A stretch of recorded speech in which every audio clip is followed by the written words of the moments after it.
ጆን ዳንኤል እና ናዮ ፍርድ ቤት ቀርበዋል። ሊፈረድባቸው እንደሆነም ተሰምቷል። ይህ በጣም አስደንጋጭ ዜና ነው። ለወዳጅ ዘመዶቻቸው እጅግ በጣም አሳዛኝ ዜና ነው። ናዮም በስቶሪዋ ላይ የለጠፈችው ቪዲዮ በጣም በብዙዎች ዘንድ መነጋገሪያ ሆኗል። እሱንም የማስመለክታችሁ ይሆናል። እንዲሁም ደግሞ ምን ሊፈረድባቸው ይችላል የሚለውንም ከባለሙያዎች አንደበት የተሰጠውን አስተያየትም ይዤላችኋል። በረከት ገበሬዋን በተመሳሳይ በፖሊስ ቁጥጥር ስር ውላለች። ለምን የሚለውን ዘርዘር ያለው መረጃ ወደ በኋላ ማስደምጣችሁ ይሆናል። እንዲሁም ራሴን አጠፋለሁ በሚል የመብራት ትራንስፈርመር ላይ ተሰቅሎ አልወርድም ያለው ረጅም ሰዓታት እንግዲህ መብራት እንዲቋረጥ ምክንያት ሆኗል። እሱንም ቪዲዮ የማስመለክታችሁ ይሆናል። ቶንኮሱ ሁላችሁም የምታውቁት በቅርቡ እጅግ በጣም ተወዳጅ የሆነ የመጣው ቲክቶከር ኢቢኤስ ላይ ቀርቦ ታዋቂ ከሆንኩ በኋላ ከስራ ተባረርኩኝ፣ በጣም ተቸገርኩኝ ሲልም ተደምጧል። አቢሲኒያ ባንክን ለመዝረፍ ሲል የስራ ባልደረባውን የገደለው ግለሰብ በፖሊስ ቁጥጥር ስር ውሏል። እነዚህንና ሌሎች መረጃዎችን ይዤ ሰዓቴን ጠብቄ ቦታዬ ላይ ተገኝቻለሁ። ሰላም ለእናንተ ይሁን፣ እንደምን ቆያችሁኝ? አሁን በቀጥታ ወደ ቪዲዮዎቹ እናልፋለን። በመጀመሪያም እንግዲህ እጅግ በጣም አነጋጋሪ የሆነው ራሴን አጠፋለሁ በሚል የመብራት ትራንስፈርመር ላይ የተሰቀለውን ሰው አይተን እንመለስ።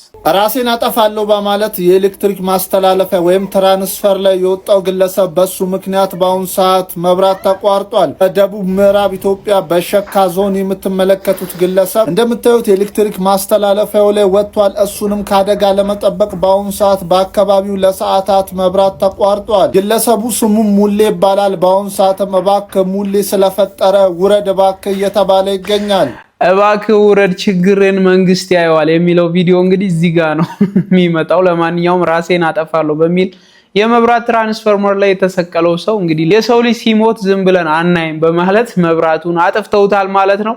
ውድ ቤተሰቦች የሰውየውን ድርጊት እንዴት አያችሁት? ራስን ለማጥፋትስ የዚህን ያህል ርቀት መሄዱ አስፈላጊ ነው ወይ? ሀሳብ አስተያየት ስጡበት። በቀጣዮቹ 7 ቀናት ውስጥ ከባድ የሆነ መሬት መንቀጥቀጥ በኢትዮጵያ ሊከሰት ይችላል ተባለ። ይህን የጥንቃቄ መልእክት ሁላችሁም ሼር አድርጉት።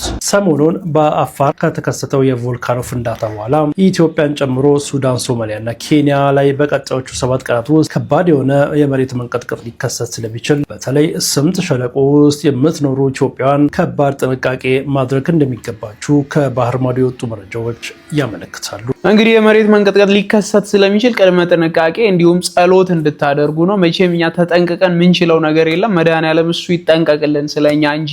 አሁን በቀጥታ ወደ ጆን ዳንኤል ዜና እናልፋለን። ጆን ዳንኤል እንግዲህ በፍርድ ቤት ሊወሰንበት እንደሆነ ተሰምቷል። ዝርዝሩን መረጃ እንስማ። በቲክቶከሮቹ በነ ጆን ዳንኤል ላይ ፍርድ ቤት ውሳኔ ሰጠም። በእስር ቤት የወለደችው የሊዲያ ነጻነት ጥፋተኛ ተባለች። እነ ጆን ዳንኤልስ? ዝርዝሩን በአጭሩ ላቀርብላችሁ።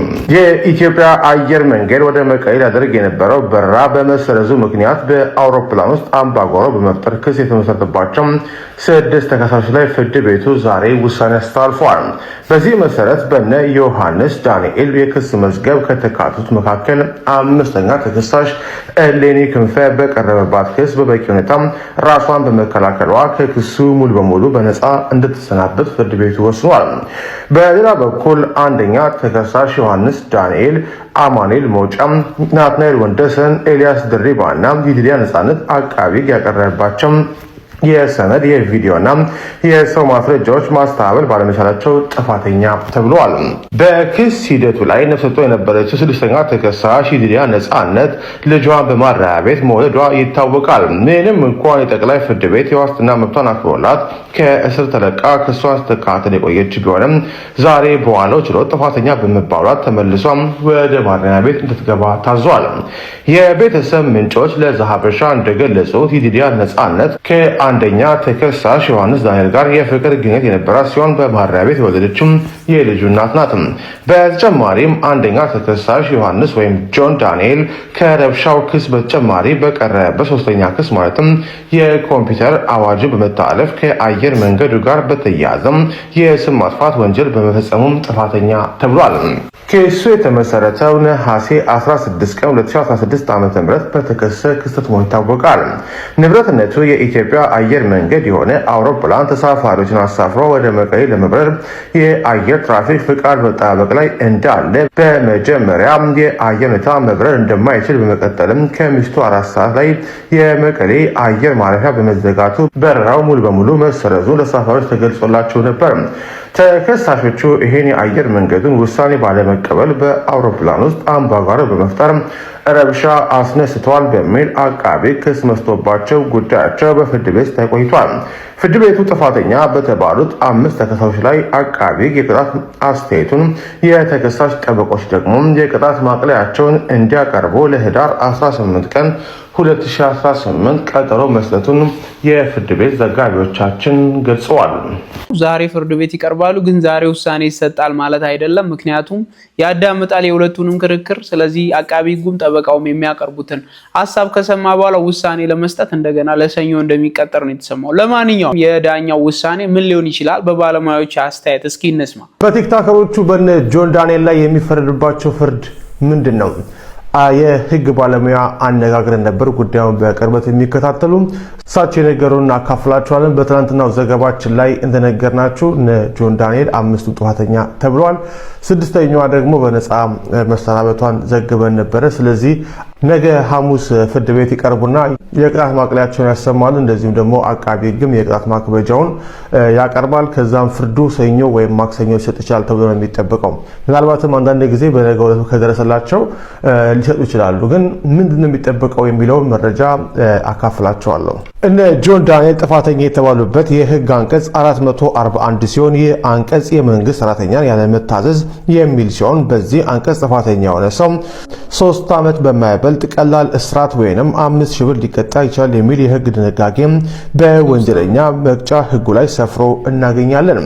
አንደኛ ተከሳሽ ጆን ዳንኤል ለብቻው ጥፋተኛ የተባለበት የህግ አንቀጽ የኮምፒውተር አዋጁ 958 ህዝባር 8 ሲሆን በዚህ አንቀጽ ጥፋተኛው የተገኘ አንድ ተከሳሽ የሚያስቀጣው የቅጣት መጠን በህጉ የተቀመጠው የሌላን ሰው ክብር ወይም መልካም ስም የሚያጎድፍ ጽሑፍ፣ ንግግር፣ ምስል፣ ተንቀሳቃሽ ምስል ያደረገ የግል አቤቱታ ሲቀርብበት ከ3 ዓመት በማይበልጥ ቀላል እስራት ወይም 30,000 ብር በማይበልጥ መቀጮ ወይም በሁለቱም ሊቀጣ ይችላል ይላል።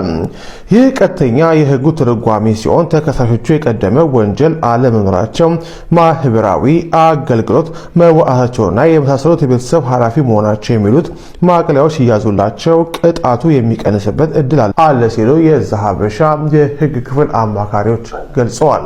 ደስ የሚለው ውሳኔው ያን ያህል የከፋ ላይሆን ይችላል፣ በገንዘብ ሊቀየርላቸው ይችላል። ለማንኛውም እግዚአብሔር አምላክ ቀለል እንዲያደርግላቸው እኛ ምኞታችን ነው። እንግዲህ ጆን ዳንኤል ከእስር በፊት ከመታሰሩ በፊት በበጎ አድራጎት ስራዎች ብዙ ጊዜ ኢትዮጵያ ውስጥ ከባባድ የተባሉ ችግሮች ሲፈጠሩ እዛ ቦታው ድረስ በመሄድ የቦረናውን ታስታውሳላችሁ። ከዛም በጣም ብዙ መጥቀስ ይቻላል። እዛ ቦታ ድረስ በመሄድ እርዳታ ሲያደርግ የአቅሙን ሲደግፍ ሲረዳ እንግዲህ የምናውቀው ልጅ ነው።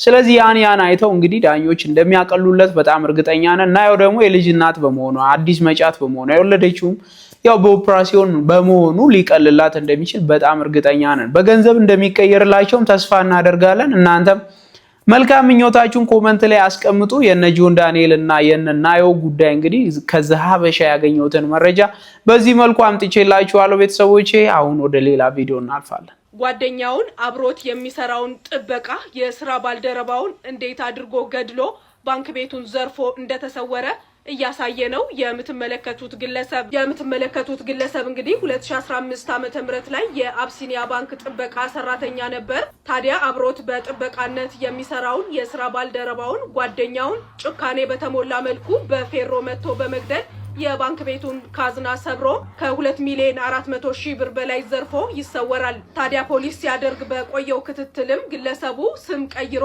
በሐሰት የትምህርት ማስረጃ ሌላ ቦታ ተቀጥሮ ሲሰራ ሊያዝ ችሏል። ታዲያ ተይዞም እንደምትመለከቱት እንግዲህ እንዴት አድርጎ እንደገደለውና እንደዘረፈ እያሳየ ይገኛል። በመጨረሻም ወንጀል ፈጻሚው የእድሜ ልክ ጽኑ እስራት ተፈርዶበታል። ፋና ነኝ። የመደመር ምልክቷን መጫን እንዳትረሱ። እንግዲህ እድሜ ልክ ጽኑ እስራቱን ጠጥቷል። ለማንኛውም ግን የገዛ ጓደኛውን አብሮ የሚበላውን እንግዲህ እቺም ስራ ሆና እንግዲህ እሱንም ገሎ ዘርፏል ማለት ነው። ዘርፎ ጠፍቶ ለረጅም ጊዜ ከ2015 እስካሁን ጠፍቶ የነበረ ቢሆንም ያው የሰው ደም መቼም ቢሆን የሄዳችሁበት መከተሉ አይቀርምና በመጨረሻም በቁጥጥር ስር ውሎ እድሜ ልክ እስራት ተፈርዶበታል። በቃ ቲክቶክ ላይ ስለሚታይ ሀብታም ነው ብለው ወሰዱት። እንደዚህ ብር የሚያገኝ በዛንተ ግን ማለት ወዲያው ብር ይገኝበታል እንዴ? ወይ በፍጹም አይደለ? አዎ ቲክቶክ ላይ መጨረሻ ላይ በቃ ሙሉ በሙሉ ወደ ቤት ተመለስኩ። ስራ የሚሰጣህ አላሸብኛው ፌመስ ነው በሚል አዎ እያጣው ጭራሽ የታክሲ ራሱ እያጣው መጣው ጭራሽ ድሮ ልጆች ቀጥሬ እንደዚህ የነበረው ስራ የታክሲ ራሱ እያጣው ምናምን መጣው። በወቅቱ ከባለቤት ጋር ነበር የምትኖረው? ከባለቤቴ ጋር። አዎ። አሁን ያው አከራይ ነች ሁሉ ጊዜ? አዎ አከራዩ ነው የምትሰራው። የእሷን ፊት እኔም ሲሉ ነበረ አሳይታችኋል? አዎ። የዛን ሰዓት እንግዲህ አንድ ላይ ነበር የምትኖሩት? አንድ ላይ ያው አንድ ልጅ ነበረ። እሷ ደግሞ ታማ ነበር? አዎ ያቺ ወቅት ላይ ነው ባይዘይ እኮ ይሄ መገጣጠሙ ገርሞኝ እኮ ነው። አዎ ተገጣጠመ። ጭንቀት ምናምን እሷ ወደ ሚዲያ እንድመጣ አትፈልግም ነበር። ስለ ያኛው ስራ ቢዚ ሆኜ ነው የምሰራውና ለቪዲዮ ከልጆች ጋር ተገናኝቼ ስራ ፈትቼ ቤት ዞር ብዬ ቪዲዮ ስሰራ ስራ ፈታለሁ ያኛው። ይህን ስላሰበችው ደስተኛ አልነበረችም በሚዲያ ስራ እያስፈታህ ነው ብላ። ከዛ የፈራችሁም ደረሰ። ያቺ ታይም ላይ ደግሞ ታመመች። ስትታመም በቃ ወደ ሐኪም ችግር ሲመጣ እንዲያደር ራሱ አጥቼ ስለ ተሰማኝ ባይዘ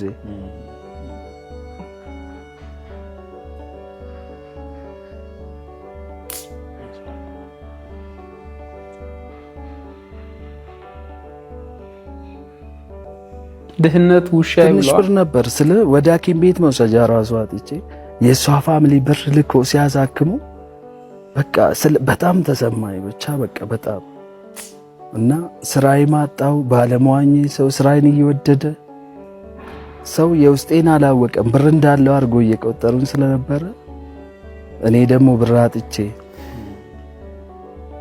እና እሱ በጣም ብቻ ያ ታይም ብቻ ነው በጣም መደብረኝ ስለ አሁን ተደብቄ ስለ በቃ ራሴን ደብቄ ምናምን ልሰራ ስሞክር ወይ አንዱ ያቀኛል እንደምሰራ እና ወዳው ለብቻ በቃ ለኔ ፕሮቶኮል ያስቦ ነው እንጂ ለጎዱም ሳይሆን ለኔ አንተን ከማክበር ነው የመጣው። ግን ያ ነገር ደግሞ አንተን በጣም ነበር ይጎዳ። አዎ የሰው ልጅ ይፈተናል። የሰው ልጅ ብዙ ፈተና ያጋጥመዋል። ያንን ፈተና ጠንክሮ ሲያልፍ ነው ጥንካሬው የሚታወቀው እና ያልገደለን ፈተና ደግሞ ያጠነክራል። አሁን ሶሻል ሚዲያ ላይ አስቸጋሪው ነገር ምን እንደሆነ ታውቃላችሁ? ታዋቂው ናችሁ ገንዘብ ማጣት ማንም ነው የማይረዳችሁና መንገድ ላይ ሲያገኛችሁ በጣም ሀብታም ምናምን ትመስላላችሁ። ቲክቶክ አይከፍልም ጋይስ። ማስታወቂያ ካልሰራህበት፣ ላይቭ ጌም ካልተጫወትክበት ቲክቶክ ዳይሬክት ኢትዮጵያ ውስጥ አይከፍልም። ኢትዮጵያ ውስጥ ፌመስ ሆነ ችጋራ መሆን በጣም ከባድ ነውና አይ ፊል ኢት በጣም የቶንኮሱን ስቶሪ በደንብ ፊል አደርገዋለሁ። ቶንኮሱ እንግዲህ ወደ ኢቢኤስ ተጠርቶ ሲገባ አገባቡን ተመልከቱ። ሰላም ነው እንዴት ነህ? ሰላም ደህና ነህ? መጥቻለሁ። መጣህ? አዎ። ምንድነው እንደዚህ ሆነ የመጣኸው? እንትን ነው አይ ልብስ ከአጠብኩ አይደርቅም ይሆናል። አዎ ለዛ ነው። እና ግባ እንጂ ታዲያ። ኧረ እዚህ ሆናለሁ ችግር የለም። ለምን? አይ እዚህ እንትን ምንጣፉ አይ እዚህ ሆናለሁ። ተናገር አንተ እዚህ ሆናለሁ። እውነት አይ ችግር የለውም። እርገጠው ምንጣፉን። ይሄ ምንጣፉ አይ እኮ ነው ነው። ምንጣፉን እርገጠው። እዚህ ጋር ቁጭ በል። ተው እንግዲህ። ኧረ ተው እንግዲህ። ይሄ ጭራሽ በቃ አይወለቅም። አይ ተው በቃ ልሂድ። ተው አይ አይደለም እንትን ነው ችግር የለውም። እውነት ይወለቃል እኮ ቤትም አንዳንዴ ልተኛ ሲል አወቃለ አይደለም። ዛሬ የ2030 እንግዳ ነህ? 2030 ይሄ ሶስቱ ቲቪ በዛ አንድ እንትን ሰው የኖረ ነው። እውነት አንድ የለኝም። እውነት ተው በቃ እውነት አንተ ልታበሳጭህ ነው። ሶስት እኮ ነው አንድ የለኝም። እውነት ተው ሶስት ቲቪ አድርጋ አበሳጭ። ቁጭ በልና መገርሳ እንጫወት በቃ ይሁን። አይ እንዴ ተው መሬት ላይ እዚህ ሆናል። ተናገር እንግዲህ አንተ እዚህ ነው የሚመቸው። እውነት አይ ተው ተነስና ቁጭ በል። ይሄም ንጹህ ነው ይሄ ራሱ። እውነት ምን ይሻላል? እውነት ቁጭ ብያለሁ። እውነት እኔ ይመችሃል እንደዚህ ሆኖልኛል። ተኛ መድራዞ እንግዲህ ቶንኮሱ በዚህ መልኩ ነው የገባው። አይታችኋል። በጣም ነው ያሳቀኝ። ሁለት ፓርት ላይ ነው ያሳቀኝ። አንደኛ መሬት ላይ ልመለስ በቃ የምንጣፍ እርገጥ ከምትለኝ ብመለስ ይሻላል ያለው ፓርትና ደግሞ ምንድነው ያለው 3 ቲቪ በዛ እኔ አንድ የለኝም ብሏል። መሄዳችን ምንድነው ደግሞ ይሄን ካኪ ቀይሮ እንጂ አረጀ እጅ አውስትራሊያ ትልክልኛል። አሪፉን እልክልሃለሁ። አይ ምስርዬ እኔና ታዋቂ ነች አንቺ ስለኔ ጓደኛ ምናምን ብላ ጠይቃኛለች። ጓደኛ ለምን አንወስዶ ወደ አውስትራሊያ ስትለኝ እዚህ ሆኖ ብረዳው ይሻላል አልኳት። እንድትሄድ አልፈለኩ አይደል?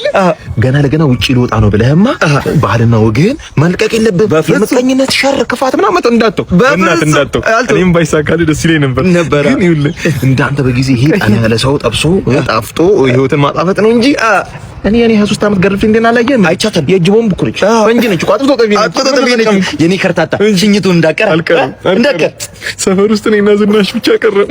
እሳቸው እዚህ ይሞታሉ። እኔስ ምን አባት ይዋተኝ መስለ ጉላት አረፉ ማማ ነው አረፈች።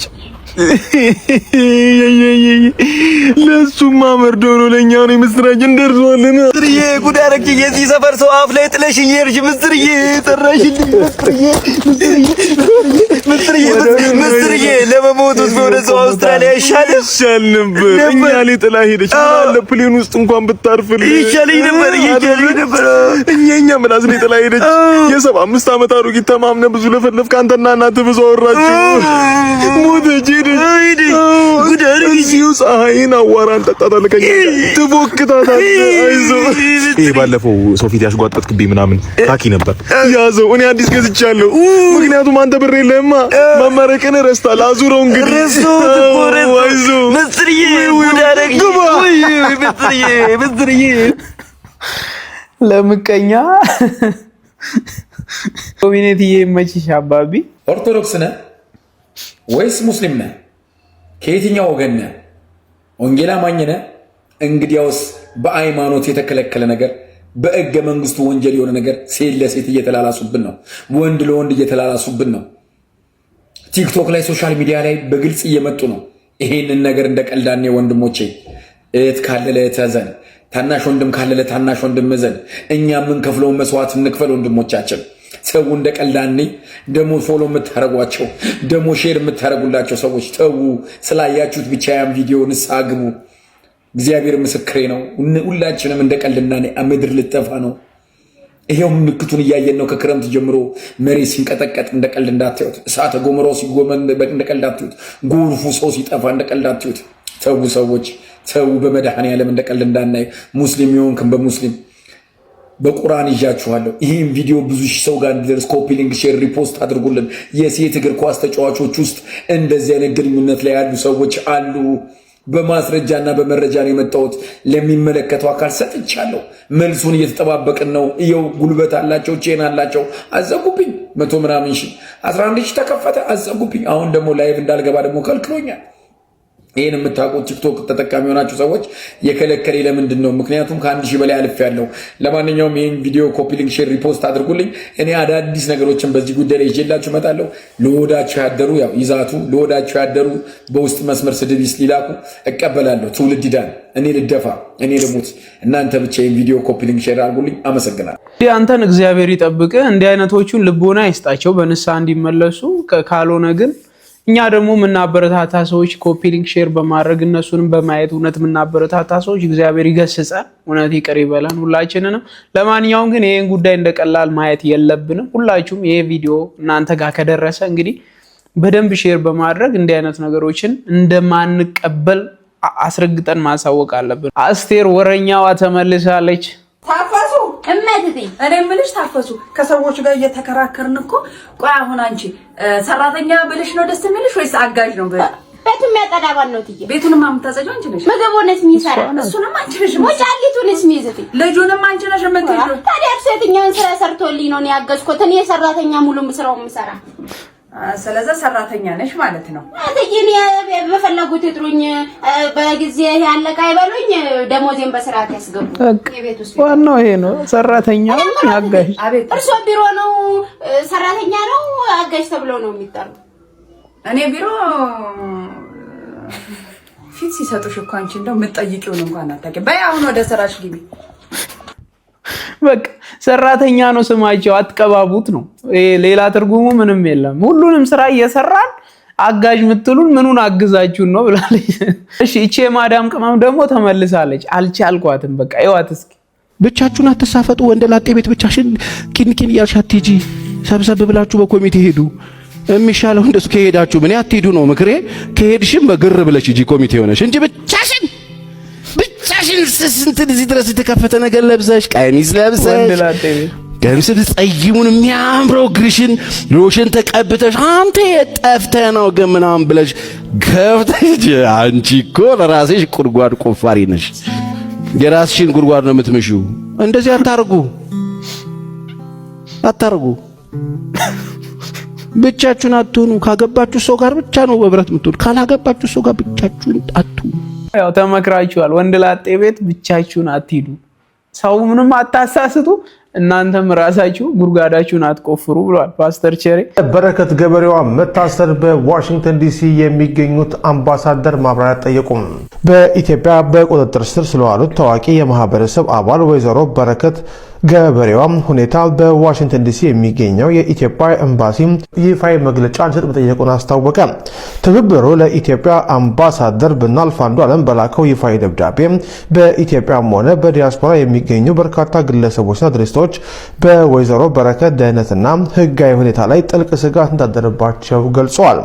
ደብዳቤው ወይዘሮ በረከት ገበሬዋ በኢትዮጵያ ውስጥ በጣም የተከበሩና ተደማጭነት ያላቸው የማህበረሰብ አባል መሆናቸውን ያብራራል። የኢትዮጵያ ነጋዴ ሴቶች ማህበር ፕሬዝዳንት በስራ ፈጣሪነትና በማህበረሰብ መሪነት ይታወቃሉ። እንዲሁም ወላጅ አልባና ተጋላጭ ህጻናትን በበጎ ፈቃደኝነት በመደገፍና ለሴቶች ኢኮኖሚ አቅም ግንባታ ከፍተኛ አስተዋጽኦ ያበረከቱ መሆናቸውን በደብዳቤው ላይ ገልጸዋል። በመሆኑም የዲያስፖራ ትብብሩ ኤምባሲው ስለ ወይዘሮ በረከት ሁኔታ ግልጽነት እንዲፈጥርና በሚከተሉት ጉዳዮች ላይ ማብራሪያ እንዲሰጥ ጠይቋል። ለእስር የተዳረጉበት ዋነኛ ምክንያት የአሁኑ ሰዓት ህጋዊ ሁኔታቸውና ደህንነታቸው በጉዳዩ ላይ የተካሄደ ያለ ማንኛውም ቀጣይ ምርመራ ወይም ሂደት የዲያስፖራ ማህበረሰብ እንዴት በአግባቡ ለሄዳቸው ወይም ህጋዊ ድጋፍ ሊያደርግ እንደሚችል የሚገልጽ መረጃ እንዲሰጣቸው ጠይቀዋል። የቡድኑ መግለጫ ይህን ጥያቄ ያቀረበው ሁኔታዋን ለመርዳትና መብቶቿ እንዲሁም ደህንነቷ እንዲጠበቅ ለማድረግ ያለመ መሆኑን አስምሮበታል። ትብብሩ ከኤምባሲው ወቅታዊ ምላሽ እንደሚጠብቅ የገለጸ ሲሆን ይህ ዜና እስከተላለፈበት ጊዜ ድረስ ግን ምላሽ አይሰጣቸው ዘሀበሻ ለማረጋገጥ አልቻለም። በረከት ገበሬዋ ታስራለች። ከታሰረችም በኋላ ያው አሜሪካ የሚገኙ አምባሳደር ምንድነው ጉዳዩ ማብራሪያ ፈልጋለሁ ብሎ ቢጠይቁም እስካሁን ያገኙት ምላሽ እንደሌለ ሰምታችኋል። ለማንኛውም አዲስ መረጃ የማገኝ ከሆነ የማቀርብላችሁ ይሆናል። ቤተሰቦቼ ናዮ እንግዲህ ወደ እስር ቤት ተመልሳ እዛው ፍርዷን እንድትከታተል ወይም ፍርድ እስኪሰጥ እንድትጠብቅ ተሰምቷል። ሰምታችኋል። ቅድምም ነግራችኋለሁ። ናዮ ልክ ይሄን ዜና እንደተሰማ እሷም እንዳወቀች ስቶሪዋ ላይ ለጠፈችው ይሄ ነው እንግዲህ እግዚአብሔር ትክክል ነው፣ እግዚአብሔር አይሳሳትም ስትልም በኢንስታግራም ስቶሪዋ ላይ አስቀምጣለች። በቅርቡም እንደምትመለስ እንግዲህ በእንግሊዝኛው አስቀምጣለች። ያው እግዚአብሔር አምላክ እንዳሰብሽው በቅርቡ ይመልስሽ፣ ነገሩን ቀለል ያድርግልሽ፣ ከልጅሽ እግዚአብሔር አምላክ መልሶ ያገናኝሽ። መልካም ምኞት ተመኙላት። አሁን ቀጥዬ የማሳያችሁን ቪዲዮ ደግሞ እጅግ በጣም ከልባችሁ ረጋ ብላችሁ ሰከን ብላችሁ እንድታዳምጡት ፈልጋለሁ። እስኪ ስሙት። በገዛ ራስህ የህይወት ታሪክ ላይ ስርዝ ድልዝ አታብዛ። ነገ ላይ ለሚነበብልህ የህይወት ታሪክ ስትል ዛሬ ላይ ገድሎች ሁሉ ሸጋ የሆኑ ዘንድ ትጋ። ጥፋትህ ድንበር አይዝልል፣ ልክህን እወቅ። በማታስፈልጋቸውም በማያስፈልጉም አትከበብ። ጠቃሚህን ጠቃሚነትህንም ተረዳ። ለሚያስፈልጉ ስፍራ አትጣ። ሁሉ ቤቴነትን አቁም። ራስን የተራ ነገሮች ማጨቂያ ቅርጫት አታድርግ። አይቶና አስልቶ ተራማጁ። ድልን በሚጋረድብህ ግንብ አትጋረድ። መግቢያን ስትሻ መውጫውንም አትርሳ። ከልብህ አስተውል። ከወደክ ላትነሳ ስለምትችል ስትራመድ ማሰብን አትርሳ። ወደ ኋላ የሚጎትቱን ተሳቢዎችን አታብዛ። ወደፊት ለሚያራምዱህ ጥሩ ነገሮች ብቻ ተገዛ። በጎታችና ተጎታች አትታጀብ። ሁሉ ረብ አይኖረውምና ለሁሉ ማች አትሁን። ሁሉ በማይጨበጥበት ዓለም ሁሉም ጨብጬ ልኑር አትበል። ብዙዎች ሞታቸውን የሸመቱት የማያስፈልጋቸውን ፈልገው ባገኙት ዕለት ነው።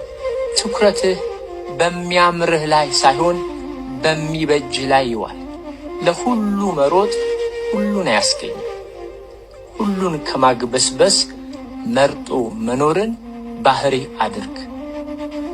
የሚገርም ንግግር ነው ቤተሰቦች። እንግዲህ እንደሰማችሁት እጅግ በጣም ፓወርፉል የሆነ ሌሰን ነው። ሶሻል ሚዲያ ለመልካም ከተጠቀምነው እንደዚህ አይነት መልካም የሆኑ ሀሳቦች እጅግ በጣም ለህይወታችን የሚጠቅሙ ገንቢ የሆኑ ሀሳቦችን እናገኛለን። እንዲሁም ደግሞ ለስድብና ለተለያዩ ጥላቻና ብሔርተኝነት ወይም ፖለቲካ መነገጃም ከተጠቀምነው እንግዲህ እንደዛው ነው ይዞን ገደል ነው ማለት ነው። ለማንኛውም እንዲህ አይነት መልካም የሆኑ ሀሳቦችን የምትፈልጉ ከሆነ ትክክለኛው ቦታ ይሄ ነው። ዘና ፈታ የሚያደርጉ የሚያስተምሩ ቪዲዮዎችን እንደማመጣላችሁ ታውቃላችሁ እና ሰብስክራይብ እያደረጋችሁ ቤተሰብነታችንን ማሳደግ እንችላለን ማለት ነው። ርዕሰ ሊቃውንት አባ ገብረ ኪዳን የተሰማ እጅግ በጣም ያልተጠበቀ በጣም ብዙዎቹ ያልጠበቁት አዲሱ መረጃ ምንድን ነው? እስኪ አዳምጡት። ስለኚህ አባ ገብረ ኪዳን የተባሉ አባት ብዙ ሰው የማያውቀውን አንድ አስገራሚ ነገር ልንገራችሁ።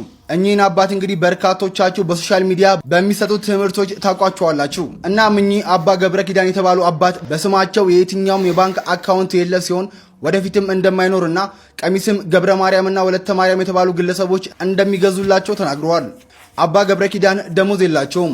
የሚከፍላቸው ጠፍቶ ሳይሆን ስለማይፈልጉ ነው። የዕለት ጉርስም የሚያገኙት ከሚያገለግሉበት ገዳም የሚሰጣቸው ዳቤ ነው። እሳቸው የሚያስተምሯቸውን ትምህርቶች በዩቲዩብ ተለቀው የሚገኘው ገቢ ለገዳሙ ነው የሚገባው። አሃቲ ድንግልና ከዚህ በፊት የጻፏቸው መጽሐፍቶችም ተሸጠው ገቢው ለቤተ ክርስቲያን ይውላል። በእሳቸው ኪስ የሚገባ ምንም ብር የለም። ፈጣሪ እንደነዚህ አይነት አባቶችን አብዝቶ ይስጠን። እንዲሁም ለአባታችን ረጅም እድሜና ጤና እንመኛለን። እስኪ ለአባታችን ያላችሁን ፍቅር ኮሜንት ላይ ገለጹልን። ፎሎ ማድረግ እንዳይረሳ። እግዚአብሔር አምላክ እድሜና ጤና ይስጥልን። አባ ገብረ ኪዳን እንግዲህ የሚሰጡት ትምህርት የሚሰጡት የመንፈሳዊ አገልግሎት እጅግ በጣም በብዙዎች ተወዳጅ እንዲሁም ህይወትን የሚያስተካክል የሚያንጽ ነው። እንግዲህ በሁለቱም የተሳሉ ሰይፍ ናቸው። አባ ገብረ ኪዳን የዓለማዊ እውቀቱንም በጣም ያውቁታል። ሳይንሱን፣ ቴክኖሎጂውን፣ ሳይኮሎጂውን ሁሉንም ነገር ይረዱታል። እንዲሁም ደግሞ በመንፈሳዊ ወንጌልንም በደንብ አብጠርጥሮ የሚያውቁ አባት ናቸው። እግዚአብሔር አምላክ እድሜና ጤና ይስጣቸው። አሜን እያላችሁ ኮመንት ስር ጻፉ። ፍቅራችሁንም ግለጹላቸው። የከተማ ልጅ ሆኖ ሰው ለምንድን ነው የማይሳካለት? እስኪ እናንተ ሀሳባችሁን ግለጹ። ይህን ቪዲዮ አይተን እንምጣ። ለምንድን ነው ግን የከተማ ልጅ እማያልፍለት? አዲስ አበባ ብቻ አይደለም፣ የትም ከተማ ላይ ያደገ ሰው ያውቀዋል። ከሌላ ቦታ የመጣው ነው ሀብታም የሚሆነው። ግን ለምን? አንተ አራዳ እነሱ ሰገጤ ስለሆኑ ከመሰለ ተሳስተሃል። ዋናው ምክንያት ሌላ ነው። ሆም ታውን ትራፕ ይባላል። አንደኛ ስትሮንግ ታይ ኢፌክት ነው። የሚያውቁ ሰዎች አያግዙህም። አዲስ ነገር ስትጀምር ቀድመው የሚተቹ እንደማይሳካልህ የሚነግሩ አብሮ አደጎች የሰፈር ሰዎች ናቸው። ለመቀየር ስትሞክር ሙድ ይዙብሃል። አንተም በይሉኝታ ተመሳስለ ትኖራል። ሳይታወቅህ እድሜ ይሄዳል። በድህነት ታረጃለህ። ሁለተኛ ዊክታ ኢፌክት ነው። ሀገር ከተማ ስትቀይር ከአዲስ ሰዎች ጋር ትገናኛለህ። የፈለግከውን ብትሰራ ማንም አይተችህም። እንደውም የማያውቁ ሰዎች ናቸው ጥረትህን አይተው የሚያደንቁ የሚያግዙ። አንተም ሰው ምን ይለኛል ከሚል እስር ቤት ትገላገላለህ። አማራጭ ስለሌለ በነፃነት ወጥረህ ትሰራለህ። ያን ጊዜ የድካምህን ፍሬ ታገኛለህ። ስለዚህ ማማረሩን ተውና ከቻልክ ከተማ ቀይር፣ ካልቻልክ ግን ቢያንስ ሰፈር ቀይር። አደራ ያደግክበት ሰፈር ላይ አትኑር። ይሄ መስማማበት ነው። የሰው ልጅ ያደገበት ሰፈር ላይ ያልፍለታል ብዬ አላስብም። አዲስ ሰፈር፣ አዲስ ቻሌንጅ፣ አዲስ ማህበረሰብ ጋር ሲቀላቀል ግን ህይወቱ ይቀየራል። ምክንያቱም ያ ሰው ስለሱ ጉዳዩ አይደለም። እሱ እኔ እንዲህ ስሰራ የሰፈር ሰው ምን ይለኛል፣ ፋዘር ምን ይለኛል፣ ማዘር፣ የአክስቴ ልጅ፣ የአጎቴ ልጅ ምን ይሉኛል እያልክ አትሸማቀቅም። በቃ ማታውቀው ሰው ጋር ነህ፣ ትቀጥላለህ፣ ያልፍልሃል። አለቀ። እና ነቃ ደንገጥ ብለህ ከተወለድክበት ሰፈር ትንሽ ዞር ብለህ ስራህን ስራ፣ ያልፍልሃል። ይሄን አምናለሁ። እጅ ግራ አለኝ መስራት ደብሮኝ ነው። እያያችሁ አትለፉኝ ወገኖቼ። ስራ ምን ያረጋል? እጅ ግራ አለኝ መስራት ደብሮኝ ነው። ስራ ምን ያረጋል? ልብስ ያቆሽሻል እንዳሰሩ ተደወለ። እሺ ሄሎ፣ ጫኑት ሁለት መኪና። አዎ ለምን ሙሉ ቃጫ በቃ ስራ ታቋርጠኝ ጫና አልኳን እንዴ? እጅ ግራ አለኝ። ሰው እንግዲህ እየለመነ ሀብታሙ ነው። አልጋይስ እያያችሁ ነው። አረብ ጫናቸው፣ ጫነው፣ እቃውን ጫነው ይላል። ከባድ ነው ማርያም።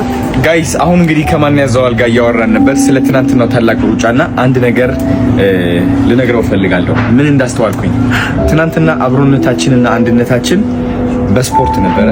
በጣም ነው የሚያምረው። እኛ ባይዘው ኢትዮጵያውያን ማለት ነው ስንፋቀር እንዴት እንደሚያምርብን ኢትዮጵያ ባለፉት ጊዜያት ትንሽ ከፍቅር እየራቅን ነበረ። አሁን ግን ወደ ፍቅር እየተመለስን ያለ ነው።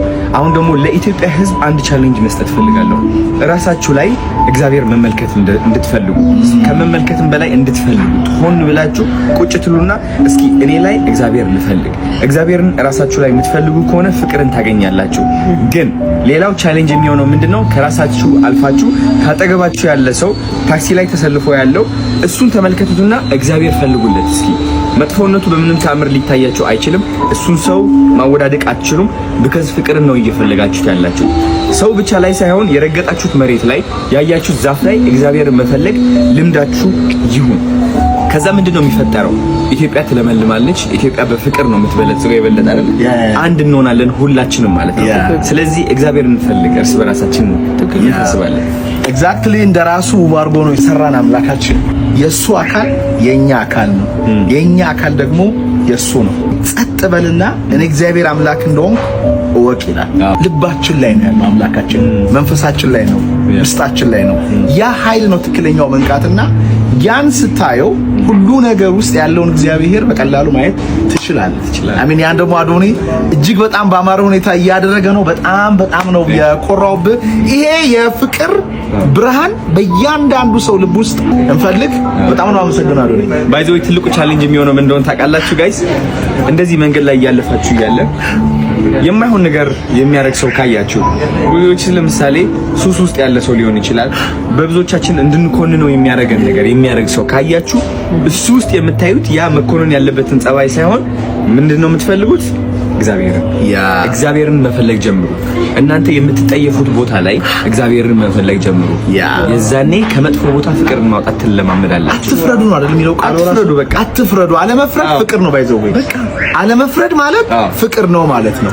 ምክንያቱም ሰዎች ክፉ ነገር እንዲያደርጉ የሚያደርጋቸው ውስጣቸው ውስጥ ያለ ክፉ ኃይል ነው እንጂ ሰዎች አይደሉም። ሰዎች ንጹህ ናቸው እና ቅዱስ ጳውሎስ ምን ይላል? የምፈልገውን አላደርግም፣ የማልፈልገውን ሳደርግ እገኛለሁ። ይሄን የማደርገው እኔ አይደለሁም፣ በእኔ ውስጥ ያለ ኃጢአት ነው ይላል። ሰው ሲሰርቅ፣ ሲዋሽ፣ ሲበድል፣ ሙስና ሲሰራ፣ ሲያስጨንቃችሁ ሰውየው ሳይሆን ሰውየውን እየተጠቀመ ያለ ሌላ ጥቁር ዳርክ የሆነ ኢነርጂ አለ። ሰውየውን ከሰይጣኑ ነጥላችሁ ይቱና ሰውየውን አፍቅሩት። በውስጡ ያለውን ሰይጣን ብትረግሙት ይሻላል ማለት ነው። ስለዚህ አለመፍረድ ፍቅር ነው። እስቲ ዛሬ የሆነ ሰው ክፉ ነገር ሲያደርግ አይተን እንረዳው። ሳንፈርድ እስቲ እንለፍ። ዛሬ ለያያቸው በቃ ሁለቱ መለያየት አለብን። እግዚአብሔርን ብቻ ነው ፎከስ የምናደርገው። እግዚአብሔሩ ላይ ፎከስ ካደረገን ያ ሰይጣን አቅሙ ያጣል። ያ ሰይጣን እዛ ሰው ላይ ውስጥ ጠንክሮ እንዲቀጥል የሚያደርገው ማን እንደሆነ ታውቃላችሁ? እኛ ነን። because እያየንለት ነው ያለነው። ስለዚህ አንይለትና እግዚአብሔርን ብቻ እንፈልግለት። ያ ሰውም ታያላችሁ ያሸበርቃል፣ በቃ ውብ ይሆናል፣ ብርሃኑ ይመለሳል። ያ ምን ማለት ነው መሰለህ? ኢነርጂ ትኩረት የምትሰጠው ነገር ነው የሚያድገው ይላል።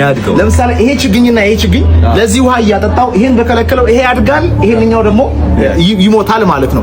ሶ ፖይንቱ ምንድነው? ክፉ ነገርን ሰዎች ላይ የምናይ ከሆነ ክፋታቸው እያደገ ይመጣል። ጥሩ ነገር የምናይ ከሆነ ደግሞ ጥሩ ነገራቸው እያደገ ይመጣል። የአለቃችን፣ የእህታችን፣ የወንድማችን፣ የዘመዳችን ሶሻል ሚዲያ የምንከተላቸው ሰዎች የሀገራችን ይብን ፖዚቲቭ ነገር ላይ የምናይ ከሆነ ፖዚቲቪቲው እያደገ ይመጣል ማለት ነው። ሞክሩት። በጣም የምትጠሉት ሰው ካለ ካጠገባችሁ የማይመቻችሁ እዛ ሰው ላይ እግዚአብሔር ፈልጉና ሰይጣንን ታሸንፉታላችሁ በቀላሉ ማለት ነው። Thank you so much it's great awakening. Thank you so much. አመሰግናለሁ።